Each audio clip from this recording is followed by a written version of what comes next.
Hey everybody, welcome to the Car Chit Chat with me. In today's video, we will be talking about, are you at your capacity and how do you set up boundaries? So let's go ahead and jump into it.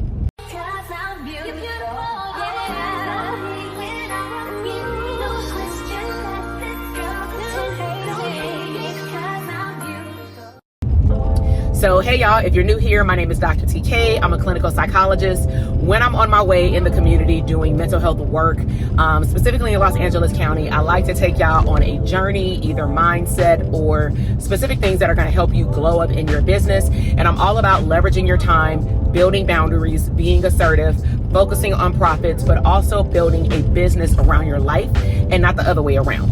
And so let's talk about a time in my career where I had a 9-to-5 job at a juvenile facility, and I was at what a lot of therapists say now as at my capacity, right? And we really want to define what at my capacity really means, because really what it boils down to when you sit down and look at your schedule is, are you saying yes to everything and everyone? And this includes at your job, in your business, and at home, or, you know, with your friends or whatever. And you're not actually carving out time to either work on your business, build the business, brainstorm in the business, build out the stream of income, launch the product, whatever you're focused on, okay? Even if it's like you focusing on yourself, like self-care and wellness. And so back, you know, in 2010, I was working at a juvenile justice facility, juvenile hall in Los Angeles County. Now, to give you a understanding of the amount of pressure that was on providers at that time, is we had at any given time 60% of all juvenile delinquents per se, you know, at any given time throughout the whole LA County. If you understand how big LA County is, and we have a lot of Black and brown kids that unfortunately get in trouble, and that unfortunately, at least back then, before all these laws changed, they were being sent to juvenile hall, and then they would have to go to court to either determine, are they going to serve out their time in juvenile hall? Are they going to be released? Are they going to be released just in general, or back on house arrest, back on probation? Or did they catch another case and they get sentenced to juvenile camp, or worse, be tried as an adult? And so there was a lot going on in our particular juvenile hall, to say the least. So a typical day for me working there would be as follows. I had I think it was called a 980 shift. So a 980 shift is every other week I get 3 weekend days off, and then every other week I get 2 days off. And so every other week I would get Friday, Saturday, and Sunday off, and then every other week I think I would work on Sundays or something like that. Yeah, I think working on Sundays, and I worked on Friday and Saturday or something like that, whatever. No, I was off on Friday and Saturday. So 980. So as I got acclimated with my environment, when I first was introduced to my office, some things that played a role in me setting up boundaries was, one, helping people acknowledge what my role was. So there was a power struggle with admin, which was one of the reasons why I left later on, like 2 years later. But all of the psychologists to this particular individual was not recognized talking to other staff, probation, as such, as doctors. She would call us by our first name. We would introduce ourselves as Dr. So-and-so, because we don't want to be known as our first names, especially to these kids, but also respect my title. And her mindset was, which she outright told us, psychologists are not doctors. I will only reference psychiatrists as doctors because they're the only ones that went to medical school. All right, whatever. So as she did that, I would still introduce myself right beside her as Dr. Jackson at the time. So fast forward, I got in my therapy office, and I have been acclimated to juvenile justice, being in a camp. That's a whole nother, I'll probably do another chit chat about that. But I was first introduced to juvenile justice while working at a camp in Lancaster, which is, with traffic, about a 2-hour drive to and from work from Compton, where I lived at the time. So over there, I would work a 4-10 shift, which is 4 days, 10-hour shifts, like 9 to 6 or something. So my office was a jail cell in juvenile hall, just to like paint a picture of what else could impact how you show up at work or in your business, aka if you work remote, your home environment, your home office, your co-working space, whatever it is. So when I walked in, it was a jail cell. It looked like a jail cell. It looked like they just threw together like an old school desk that used to be on a movie, an old school regular phone, like the square one, not even a cordless one, right?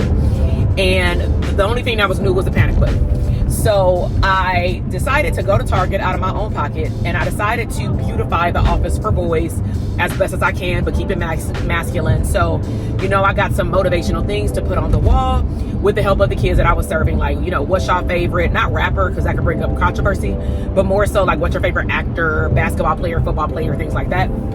And then I would also add the feelings chart, just things that I want them to think about when they walk into my office.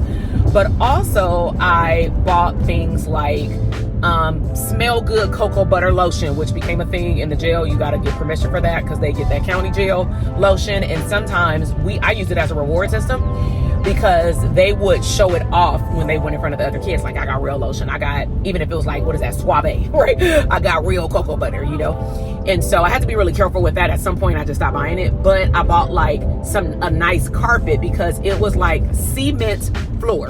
Literally the same setup they had in their sale was my office. My window was exactly the same. You can't see out of it, but sunlight comes through it with fake glass mesh wire in the middle, just in case a kid wants to sock it. And then another piece of fake glass on the other side. So that was that. I couldn't do anything about it. My actual window for the door, the only difference was my door opened up the same way, but I had a slightly bigger window. But when I saw the kids, I don't keep the door closed because one, I'm female, two, I'm in a juvenile hall. So it's just dangerous, right? So that's the context of where I work. So a typical day would be, let's just say if my shift starts at 8 o'clock, I would come in at 8, and after I learned the culture of the staff, because they were filing grievances, they were just not happy with their job. I didn't like that energy. So what I'm also telling you as a tip is you want to be really mindful when you say you're at your capacity. Are you entertaining other people's drained energy? Okay.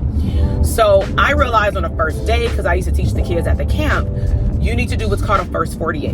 And I used to do it myself. Anytime I go into a new work environment, I even tell interns that, new therapists licensed, that when you go into a new work environment, you observe what the admin is like, what the staff are like. You are not necessarily there to make friends, but if you meet friends, cool.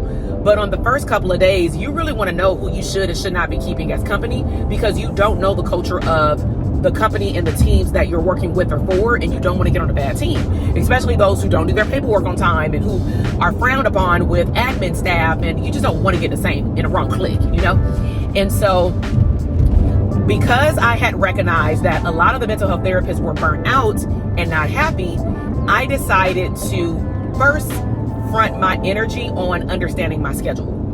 So some of the roles and responsibilities included, and I just want you to take these as examples to look at your life on a daily basis. And so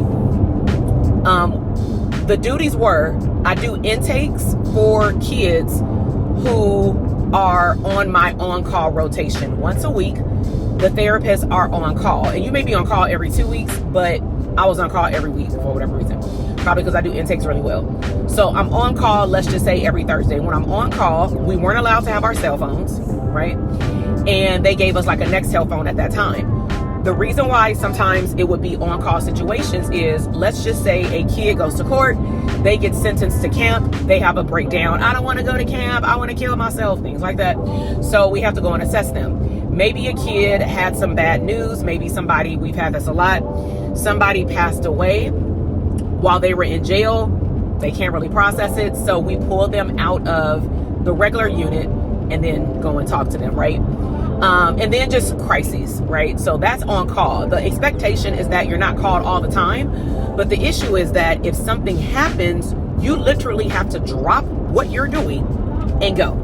Okay, so I'm going to talk to you in a moment about how I set up boundaries with telling probation staff about how to communicate to me when there's a crisis, so that I know how to even educate my clients that I'm seeing that day. If something gets interrupted, they know it's not me interrupting them, but that it's an extenuating circumstance, not putting somebody's problems bigger than theirs, but I really have to attend to it, and it's part of my job.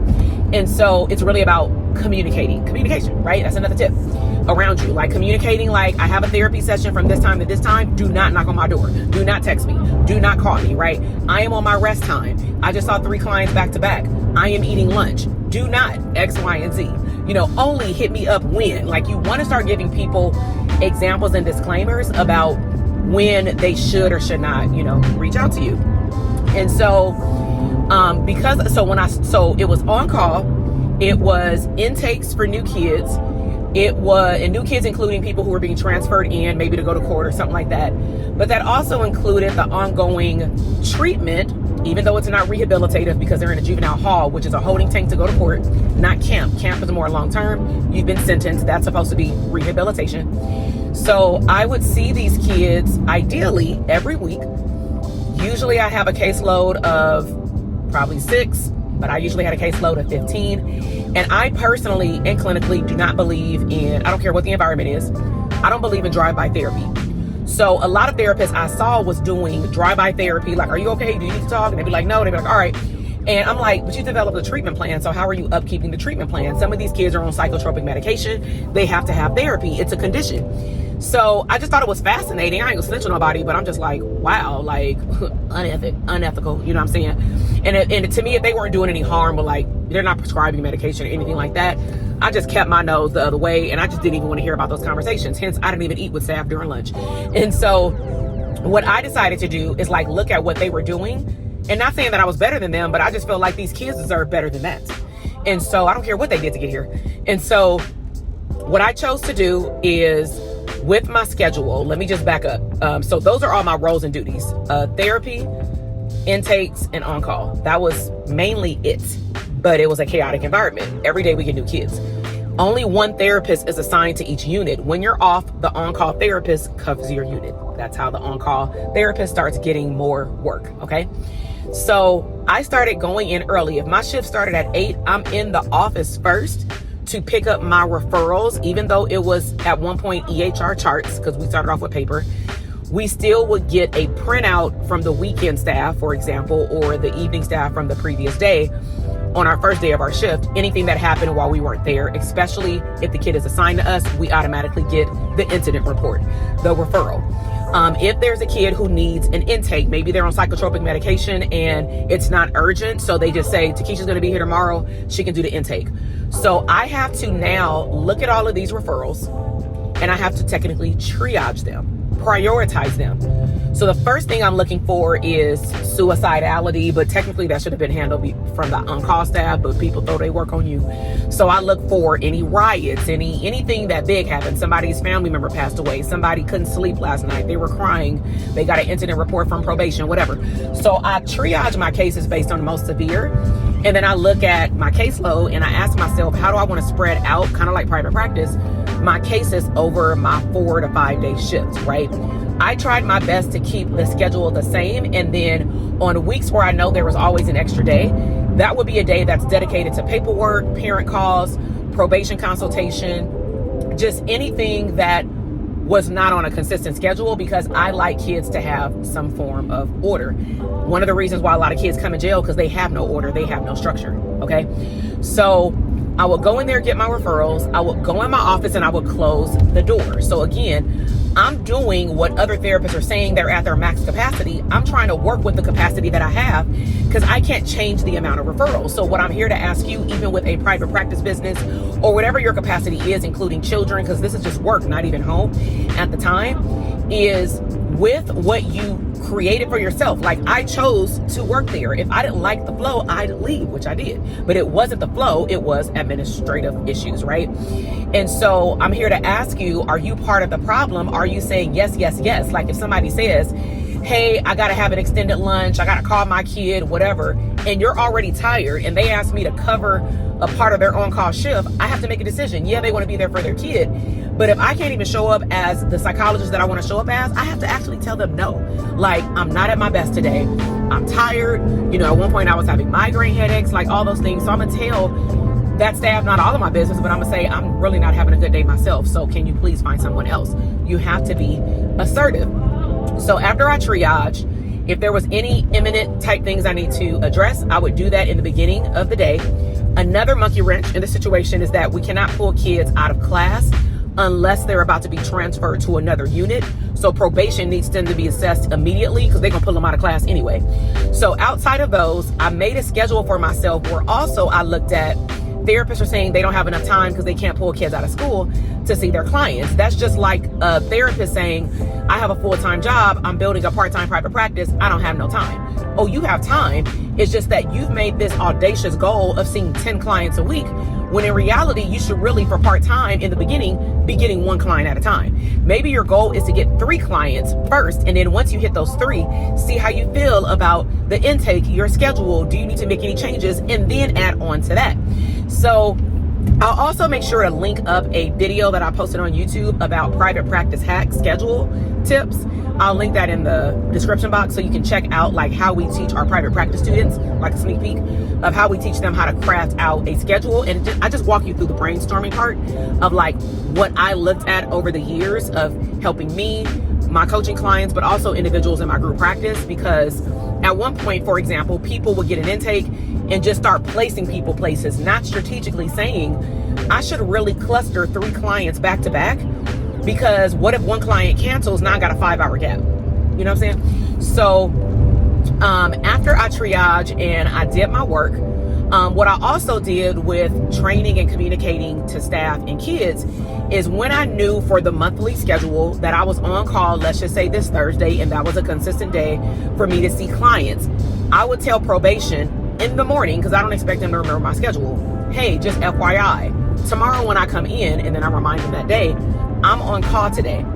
And after a while, they knew what that meant. But basically, if I was gone, don't text me. I gave them my personal cell phone number. I'm like, don't text me, right? I will always communicate to them, hey, I'm on call. I got to go to Unit F to go do an intake. Hey, I got to go run over to the court because we were attached to a court. I got to run over here to do X, right? So always communicate with team members or people around you in which their work will be impacted by what you do. Because if they have a crisis, they have to know where I am at all times. Also, if I knew that for whatever reason, my on-call shift, because I didn't schedule it, fell on a day that was a consistent session day for the kids that I saw, then I would tell the kids in the beginning of the session. But if I knew my schedule, I would say, hey, next week, I'm gonna still meet you at this time, but remember, I'm on call. Do you remember what that means? And they'll be like, yeah, that means you have no control. When they call you, you gotta go. And I'm like, correct, but I'll try my best to wrap up whatever we're doing, right?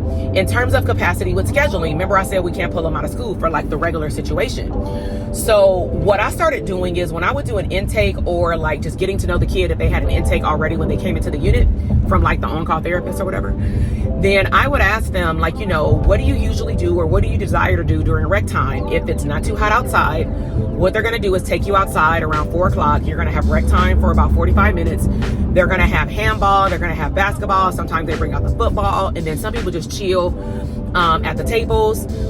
Probation really doesn't let you take out board games. That's really for inside the unit.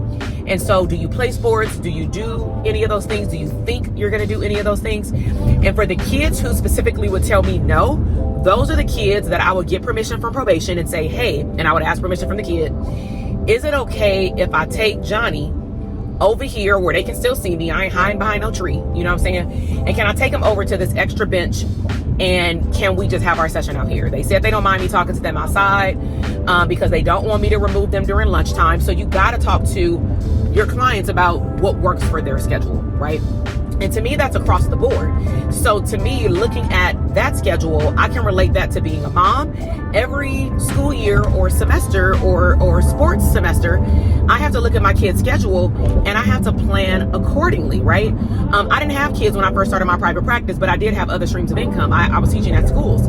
So what I started telling my private practice clients is, hey, in about 3 months, my county job is going to transfer me to a different facility. Like they knew I had another job.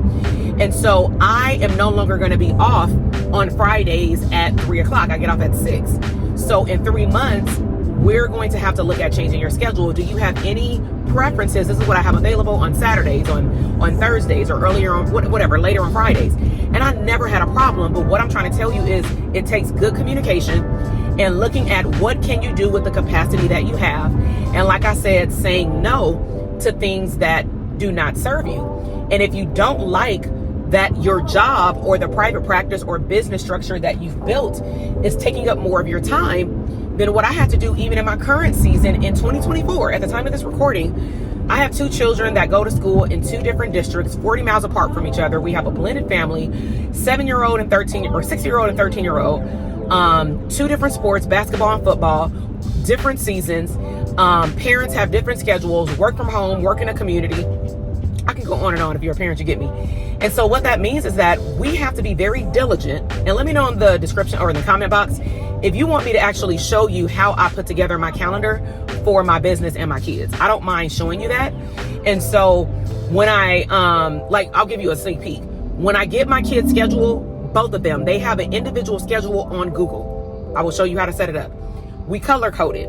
I invite my husband to the calendar where no excuses, and alert goes to his phone or his email, right? Even if he forgot to look at the kid's schedule, because I'm usually the planner, it will pop up. If he asks me like, hey, does I don't want to say our kid's name, but do they have a school this Friday? I'm like, it's on the calendar. Like, I ain't about to pull up this big old schedule. You feel me? Because one kid is on a regular schedule all year round. The other kid is on a track schedule. Very, very different. One kid is off school for a month. The other kid is off for 3 months in the summer. And so it can be very complicated, let alone trying to schedule coaching calls one-on-one as a group, trying to schedule when I can go to an event myself and go out of town and make sure that our kids are covered to go to school if I'm preaching to the choir, because we don't have immediate family near us that can go and pick up our kids and drop them off at school. Like, we have a family member living with us, but from time to time, he's not there, and we don't want to bank on he's there all year. I just went to a conference in May where luckily the cousin was there, and he had to, for one day, get my youngest son dressed and drive him and drop him off at school. So what do we have to do? We had to add him to the emergency card. We had to make sure that he knew where the kindergartners go, because they don't go to the regular school. We had to tell him how to drop him off, because you can't just let the kid get out the car and walk to the gate as a kindergartner. You have to wait. You have to wait till they go in. When you pick them up, you have to go to the line inside the gate and wait for the teacher to recognize you to let the kid go, right? And so all of these things that I'm talking about today require strategic planning in your life. So I'm going to ask you again, even me laying out a chaotic environment such as juvenile hall, are you creating the capacity issue yourself? We just got a post in our private practice bootcamp group with someone saying, which is very accurate, like, I don't even know how I'm going to do digital products, because they want to get systems built in their private practice, clearly. That's why they're in our bootcamp. But they were like, I'm already pretty much exhausted when they get done with work. And I understand it. And throw in the mix kids, family, other family obligations. Maybe you're taking care of a parent, a grandparent, like a lot of things can come up, right? But if I were talking to that person one-on-one, I would say something like, first, let's look at the practice that you've built. What is your time management like? Are you working on your business to build out systems so that some things can be automated? Are you redoing things over and over again when you should be able to push a button and it does it by itself? Maybe you are trying to look at something every single day when it should be dedicated to one time a day, focus time for 1 hour. Maybe you should look at hiring a personal assistant or VA. Maybe when you get home, you're also feeding the kids, putting them to bath, spending time with your partner, putting a load of laundry on, folding the laundry, then trying to sit down and eat yourself, right? Do you need to meal prep? Do you need to maybe eat out and stack up your money to eat out like twice a week? Like, there are things, what I'm saying, y'all, that can be done. Everybody on this earth, the most successful people, have the same 24 hours a day. So I'm gonna bring up your girl Beyonce. She got the same 24 hours. And you be like, but she Beyonce, but she wasn't always Beyonce. She always had her name, but she wasn't at the level. But I'm sure she got a kick butt team behind her, and over time her team has gotten bigger and bigger to support her needs so that she can be a mom at the same time of being a full-time entertainer and CEO of her empire, right? Like, you have the same 24 hours. So are you using them productively? That's my question to you that I want you to drop in the comment box. Now, depending on in which order I drop these, I am going to be dropping a time audit that I'm going to stream live. So depending on when I can get this edited, it may come before or after. Either way it go. If it's not in the description box, that means that it did not come out yet. But if I stream it live, and then I'll probably, I don't know, I may edit this one and get this one out like tomorrow. No, it's streamed live tomorrow. I'll figure it out. But comment in the description box or comment box. What was your biggest takeaway of me sharing, you know, some nuggets around what I learned of how to manage my schedule in a very chaotic environment that I didn't even create? Because you may be feeling like you're at capacity and you've created your business. You said, I'm going to take on 25 clients, and get this. You may say, well, I got to take on 25 clients, even though I'm getting the maximum amount, but I live in California like you, or New York, and the cost of living is high. I got to pay for my kids to go to school, daycare, all those things. I get it. So now I'm going to ask you energetically, you need to look at your caseload. I understand that therapy itself is an energy output and people are verbally vomiting on you all day. But there is a strategy, even with caseload building, of how you strategically place clients behind one another. I, for example, in closing, stopped, one, taking on severely depressed clients because it would make me depressed, too many of them. I chose anxiety, behavioral problems with kids, communication problems with family members. Like, I got a mix, and I tried to mix up the order in which they fell on my caseload. I also looked at what days of the week I'm probably most tired. If I'm working on Saturday, Tuesday, Wednesday, Thursday in my private practice, I know Thursday is going to be a doozy, or maybe even Wednesday in the middle of the week.